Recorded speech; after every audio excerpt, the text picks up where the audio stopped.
बंधू काय करतो? झाड लावतो. हायला तू पण या वात ऐकत नाही बोल ना अजून. विचार करा, एवढी वयस्कर तुम्ही झाले, आता वय झाली एवढी, या वयामध्ये बी जनसेवा करायची तुमच्या मनात इच्छा आहे. या आजच्या युवा पिढीला काय बोलाल तुम्ही? नाही काय बोलाल त्याबद्दल तुम्ही? तुम्ही पण झाडं लावा, बरोबर ना?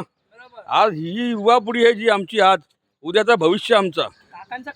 तर यांनी या प्रत्येक युवा पिढीने एक एक झाड लावायला पाहिजे ना काका, हो का नाही?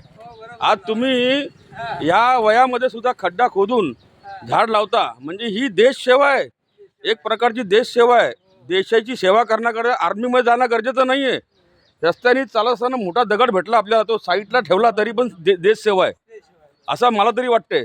आणि हे देशसेवा तुम्ही करतात म्हणून तुम्हाला मनापासून सल्यूट प्रदीप बोडकेचा. थँक्यू.